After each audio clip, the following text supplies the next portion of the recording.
사고 터지는 식욕, 배가 터질 때까지 먹어야 멈추는 손. 흔히들 이 현상을 폭식이라고 말해요. 다이어트 하면서 한 번이라도 폭식했다는 생각에 괴로웠던 적이 있다면 오늘 영상 꼭 끝까지 봐주세요.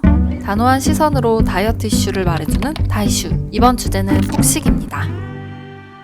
우리는 왜 폭식을 할까요?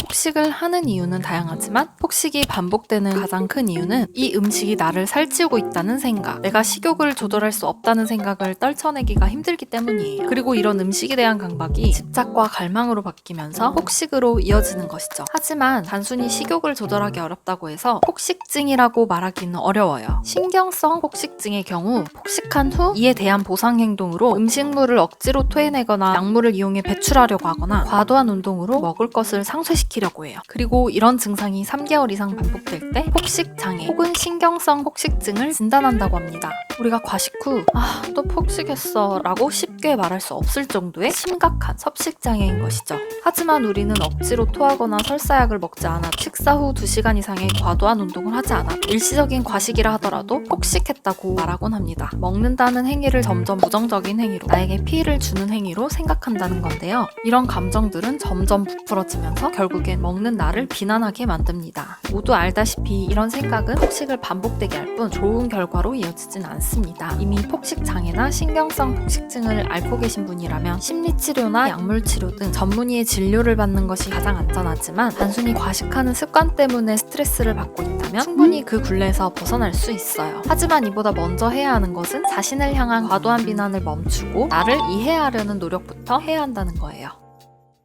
오늘 식사는 어떠셨나요? 혹시 폭식했다고 생각하시나요? 그럼 나를 비난하기 전에 그때의 감정과 상황을 되돌아봐 주세요. 이전 식사에서 무엇이 부족했는지, 하루 종일 피곤하지는 않았는지, 혹은 누군가에게 상처받은 일은 없었는지, 나를 이해하려는 노력이 식사를 즐거운 시간으로 만드는 첫 번째 단계일 거예요.